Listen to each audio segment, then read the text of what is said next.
I'm going to bring in Myron Brilliant. He's the Executive Vice President and Head of International Affairs at the U.S. Chamber of Commerce. He joins me live. Great to see you. Good to see you, Allison. So I'm guessing that you heard Secretary Raimondo's reaction to your campaign. What's your response to her response? Well, first off, we've worked very closely with the Secretary, and we continue to work very closely with the U.S. government to make sure that we get this infrastructure package done. And we're going to continue to put our emphasis behind that, and we've been very supportive of the administration. We don't always agree with them, and we don't agree with this package that they're putting forward, the $3.5 trillion package. We think the mixture of taxes and the big package could be an encumbering issue for our economy at a time when there's already high inflation, there's economic uncertainty, the global pandemic is still with us, we're fighting challenges around climate. This is not the time for a tax hike, and I think we've been very clear on that position. So she was actually pretty clear on, come to the table, be part of the solution, she said. Tell us what you can work with. So go ahead and tell us, what can you work with out of that bill? Well, Allison, I mean, we're here today to tell you that you're very supportive of a number of the initiatives the administration's put forward.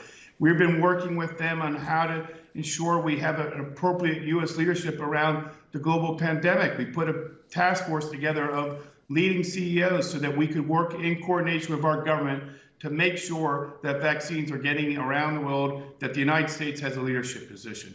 We're at the table on the climate talks. We've hosted Secretary Kerry and many others in the administration to talk about how we can work together with Europe and others to make sure something comes out of COP26. We'll be there present and engage with the administration.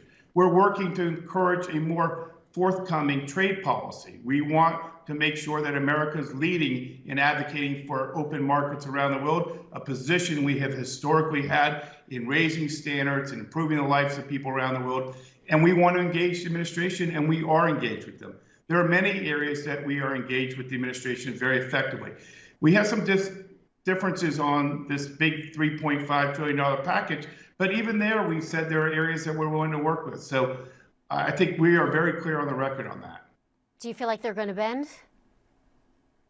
Do I feel that there's what? That lawmakers will bend in your direction. You've launched some really expensive and aggressive TV ads this week. Are those making a dent? Well, I think there are a number of lawmakers asking their own questions. A number of senators have been very clear that they're uncomfortable. Democrats have stepped up and said, we're uncomfortable with the size of the package. So I think there is a lot of uncertainty within the Democratic caucus, particularly in the Senate, but even in the House. And we're going to work to make sure that something's done that is effective for our country at a time where competitiveness is a challenge and where we have a lot of work to do to make sure we get out of this pandemic with strong health, with strong resiliency. That's why the work around supply chains is so critical. Again, another area that we want to work with the administration closely on. Okay, switching gears here, you wrote an op-ed about the Quad meeting, which we discussed earlier in the show. What are your hopes for the meeting and the agenda moving forward?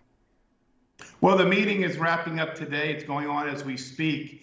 Look, I think it has been always an informal group of countries that are democracies that have shared values and interests.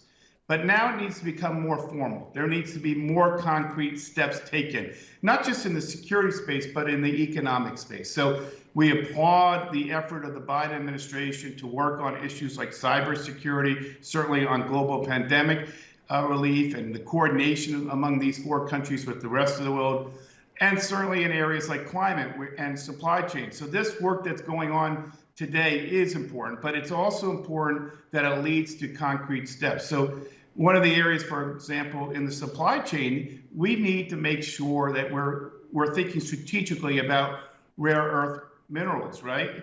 And more broadly, minerals that are needed in our electric batteries that go into our electric vehicles. So we need to think about how we increase production and work with Japan and work with Australia and work with India. That's just one example. Where I think the Quad agreement or discussions today need to go further is around the digital agenda, where we think we should have a cohesive plan around digitalization of the economies and how we improve standards and best practices and certainly in the trade area. There's not enough talk today about trade, and in each of these cases, I think we can do more. So we're going to continue to push for these countries to coordinate policies in these important buckets, but we're going to also encourage them to go further in the economic arena. Okay, Myron Brilliant with the U.S. Chamber of Commerce. Great conversation. Thank you.